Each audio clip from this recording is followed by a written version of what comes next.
Section 1. As you listen, complete the numbered spaces in the identification form in the book. First, you have some time to look at questions 1 to 5.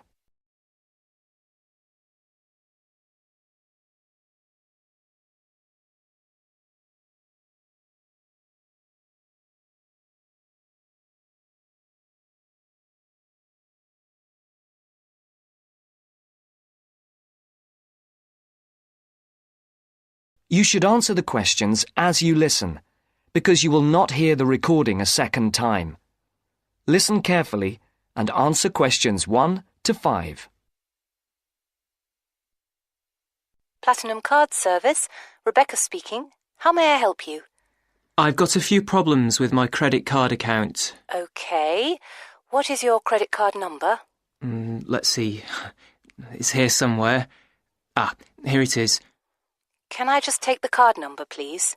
Yes, it's 6992 6992 3443 3443 1147 1147 8921. 8921. Right. Can I just check that?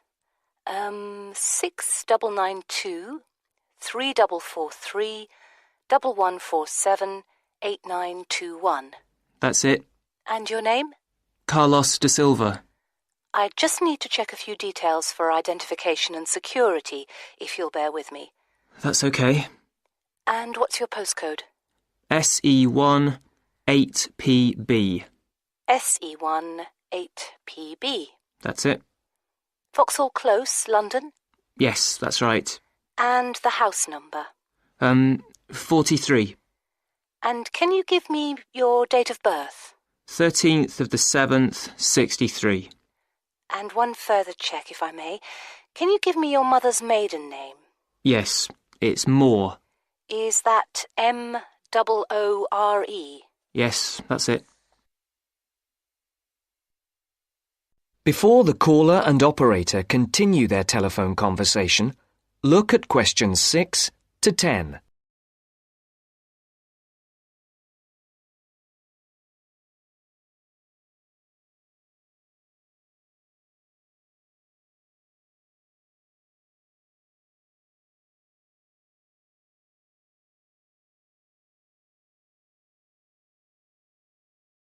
Now listen to the next part of the conversation and answer questions 6 to 10. For these questions, there are 3 alternatives: A, B, and C. Decide which alternative is the most suitable answer and circle the correct letter. Yes. Now, can we get on with this? Yes, sir, certainly. I'm sure you'll appreciate that all these checks are necessary for security reasons. So, what exactly is the problem? Problems? Okay. Well, first, your computer seems to have gone mad. I sent you £500 and on the statement for the account it shows that I only paid £300. Yes. The account does only show £300 was paid. Well, I paid the £500 in at the bank and I have my receipt, and my bank statement shows that £500 has been taken from my account. Oh, I see. What I'll do is check with the bank and see what they say. OK. You said there was something else? Yes, as if that wasn't enough. My account shows that £107.27 was paid to a company called Pan Express. I don't know who this is. Let's have a look. Well, it is genuine. I can assure you it's not mine. It was made on the evening of the 12th of May. Maybe it's a restaurant bill you forgot about? There's no way that... Oh, wait, hold on. Yes. Oh, it's okay. I've just realised what it is. It is a restaurant bill. The name of the company is different from the name of the restaurant. My mistake. I'm sorry. That's okay. Was there anything else? I don't know if I dare. What is it anyway? Well, it's, the amount of interest seems to have gone up. If you look at your statement for April, you'll see that the rate went down from 16.27% to 14.99% that month. Oh, yes, you're right. Was that everything? Yes, basically it is. Okay. And can you check my payment? Oh, yes, I'll do it. Can I phone you back? I'll be at home for the next 2 hours. I have to leave at 11. Right. What's your number? 020 7989 7182. Hold on. 020 7979. No, it's 7989 and then 7182. So it's 020 7989 7182. Yes, that's it. Okay, I'll phone you straight back. Thanks. Bye. That is the end of section 1. Now, you have half a minute to check your answerers.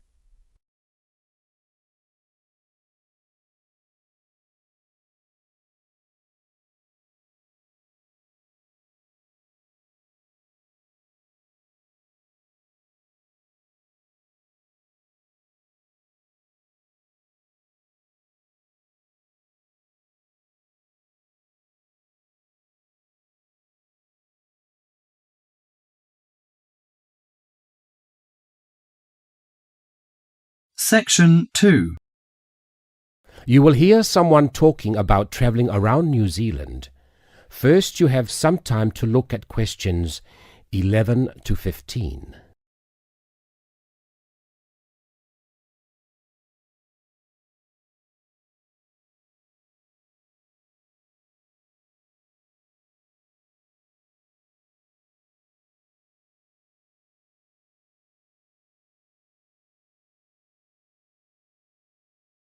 Now listen and answer questions 11 to 15. When thinking about beautiful countryside or stunning views, it has long been accepted that Australia and New Zealand have few equals. What is perhaps slightly less well known is what these countries can offer to the avid train enthusiast. Both countries have railways which pass through breathtaking scenery in the utmost of comfort. In New Zealand, you can travel from the country's biggest city, Auckland, to where a third of the population lives, its capital, Wellington, on the longest passenger rail service in the country, the Overlander. Crossing 681 kilometres, the train winds through the lush farmland of the Waikato and up the Raurumu spiral onto an amazing volcanic plateau surrounded by native bush. On a clear day, you will be able to see 3 of New Zealand's most famous volcanoes, Mount Ruapehu, Mount Ngauruhoe and Mount Tongariro.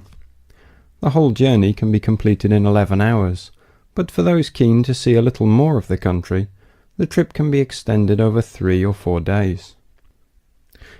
This gives travellers the opportunity of seeing the famous Waitomo caves, relaxing in the mud pools of Rotorua, or skydiving over Lake Taupo. Moving on to the South Island, you can take the Transalpine through the Southern Alps, travelling from the South Pacific Ocean to the Tasman Sea. Climbing from Christchurch right into the Alps, this 223-kilometre trip is particularly impressive as the train passes through 16 tunnels before descending to Greymouth at the end of the line.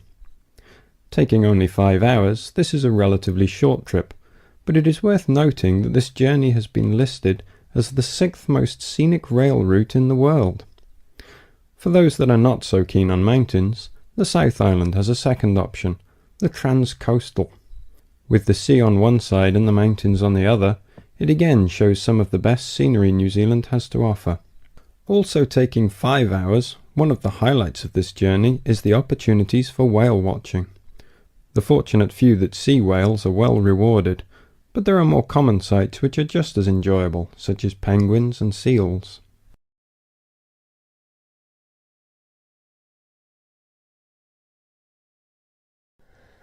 Before you hear the rest of the recording, you have some time to look at questions 16 to 20.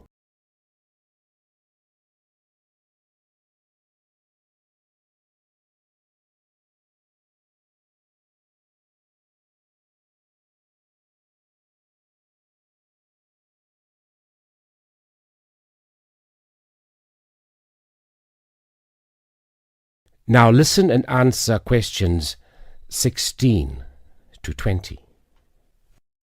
Although these 3 train journeys are undeniably breathtaking, some travellers prefer the longer journeys on offer in Australia. The Indian Pacific, for example, which travels from Sydney through to Perth and has been dubbed the adventure that spans Australia. With 3 nights on board, the train takes in the Blue Mountains and the Nullarbor Plains, and, as the name implies, the Indian Pacific shows you 2 oceans. This train journey holds 2 world records. Covering 4,352 kilometres, it is one of the world's longest train journeys. It also travels the world's longest straight stretch of railway track, 478 kilometres. For those who find these distances a little daunting, passengers can stretch their legs at a number of different stops, such as Kalgoorlie, famous for gold, and Broken Hill, first founded as a silver mine. If 3 days on board a train seems a little excessive, there are alternatives. The Ghan, for example, which travels from Adelaide in the south to Alice Springs in the centre of the continent, taking 20 hours. Passing through Crystal Brook, Port Augusta and Woomera, this journey gives an indication of what life was like for the earlier settlers as they discovered the country. Along the way, you can also see the Iron Man sculpture, which was constructed by railway workers to commemorate the 1 millionth concrete sleeper laid during the construction of the line. Finally, just a quick word about the Overland, which runs between Melbourne and Adelaide.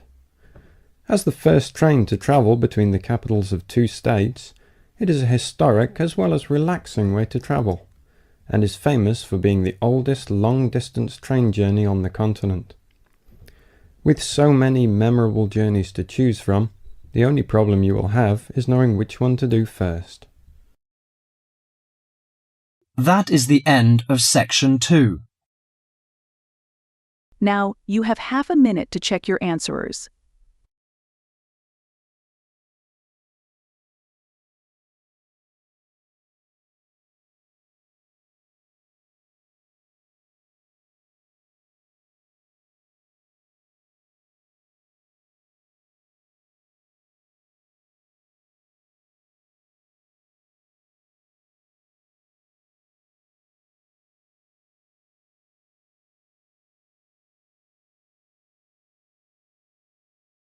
Now turn to Section 3. Section 3. You will hear 2 students, Sharon and Zhao Li, talking to their tutor about a presentation they gave the previous week. First, you have some time to look at questions 21 to 23.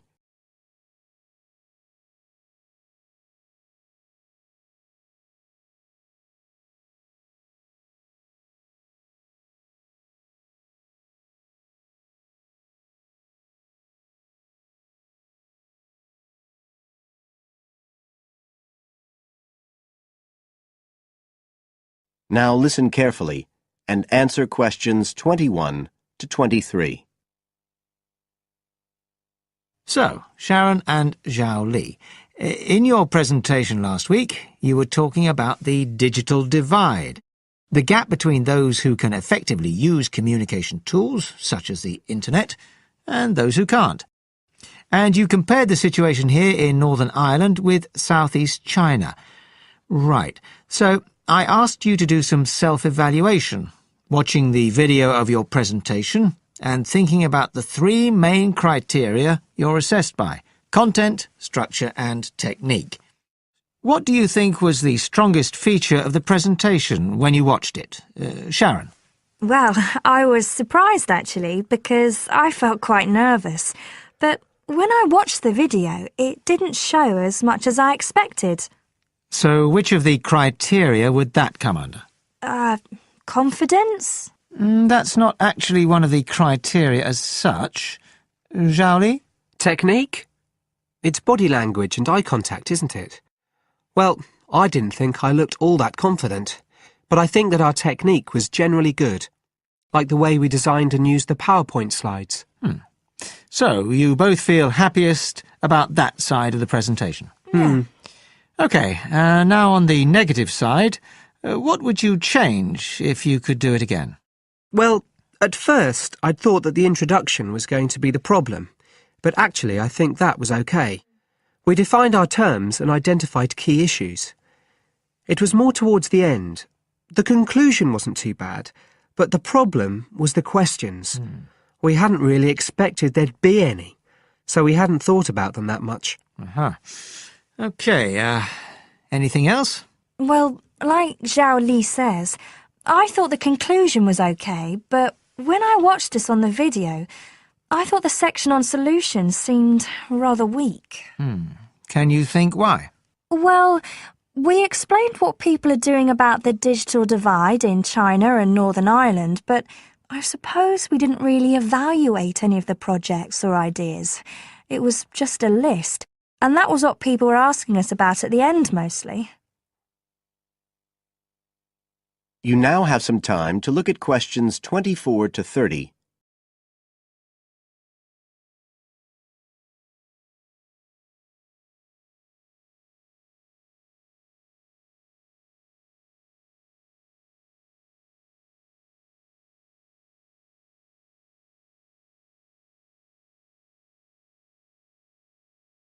Now listen and answer questions 24 to 30.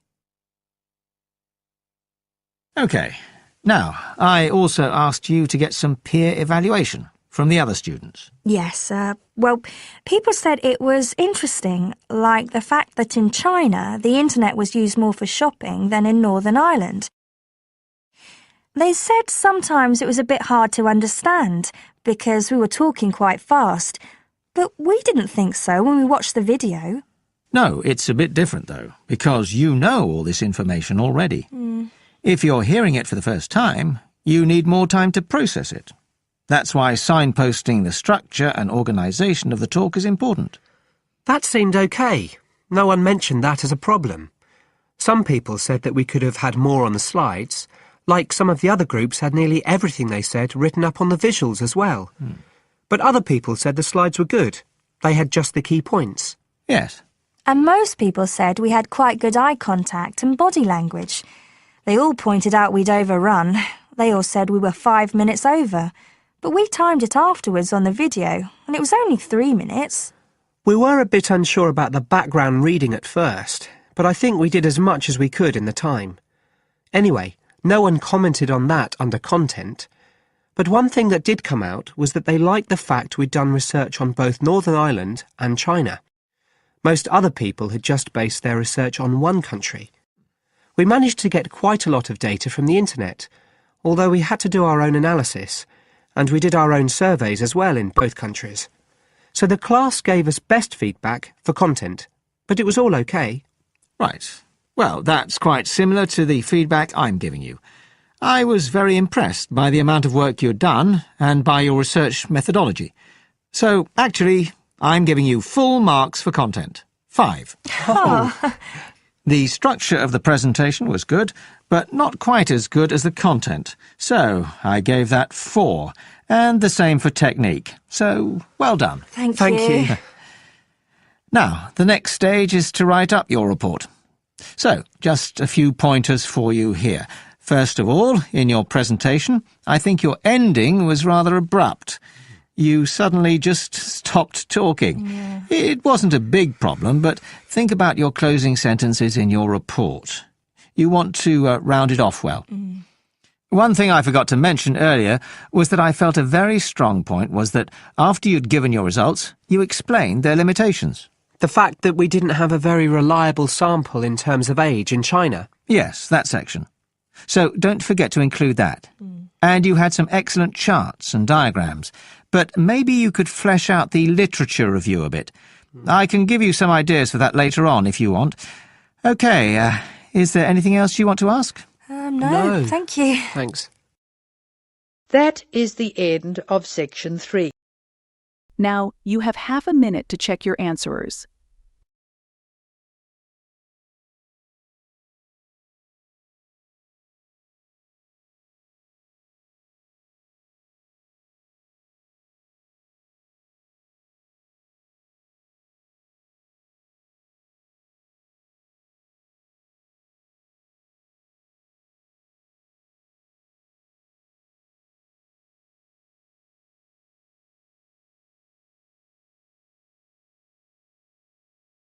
Now turn to section 4.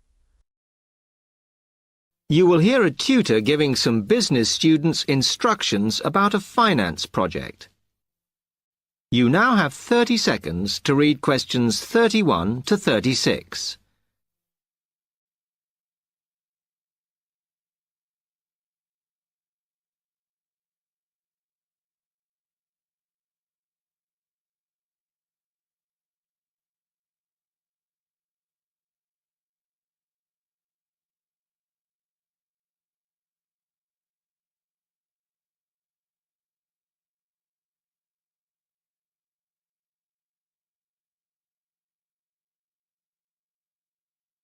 OK, can you quieten down, please? Now, today I'm going to talk to you about your assignment. We've been studying the effects of the exchange rate, so I'm going to give you a project to do on this. Right, can you make some notes while I'm talking?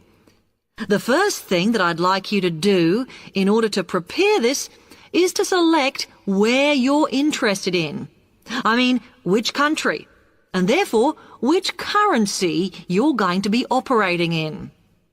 OK, now the purpose of the project is to make money, and I'm hoping some of you will make a significant amount. So, I want you to suppose that you have £100 that you will have to invest purely in the rises and falls of the exchange system. In other words, you'll be trying to predict rates. This is a project that you'll be doing together, but before you work together, you'll have to go off and research what you need to know about the economy of that country and how well it's doing or is expected to do in the near future. You could all make up a little information sheet with your notes on, clearly legible, because then I want you to get together, we can do that next week, and to go round and read about each other's countries. When you see how well or badly each country is doing, I want you to decide what your exchange rate is going to be against all the other currencies. After that is all sorted, what you're going to do is go round the other students and attempt to sell your money to the others. Remember, this will depend on the success of your country's economy and the rate you fixed for your currency. Now, you're not allowed to just swap currencies with each other, but you may wish to buy from the other countries. But you must do a proper transaction.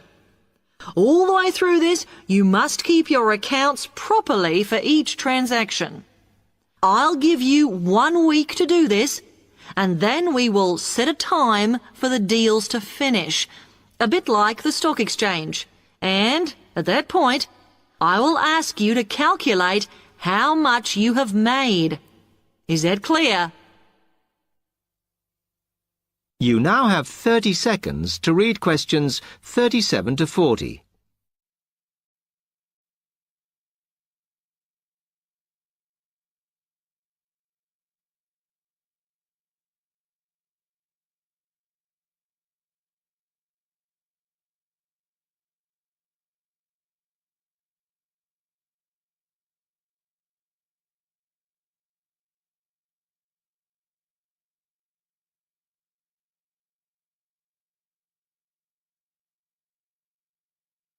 OK, now before you begin that, there are a few things I want you to read up on to prepare.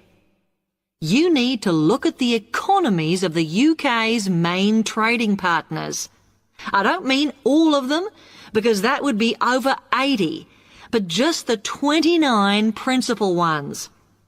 There are summaries in the last 3 books on the book list I've given you. And so that you can practice applying the criteria on assessment I gave you, I'd then like you to focus just on one sector across all the countries. The most common one across every country is farming. But as much agricultural produce is for domestic consumption, I'd like you to look at manufacturing. Then I would like you to do a detailed investigation of one particular aspect. I was going to give you a choice, but I think as we've just started the course, it's better if we all look at the same thing and then we can discuss it in the seminars. So the thing I'd like you all to look at is fluctuations in import prices. Now, you need to do all that before you start the project, as it will help you assess the economies of the countries you'll be representing in the project. Don't worry, you've got plenty of time. Exam week is December the 8th. Then it's the holidays until January the 6th, so I don't need the project in till February the 5th. Is that okay? Now, any questions on this? That is the end of section 4. Now, you have half a minute to check your answers.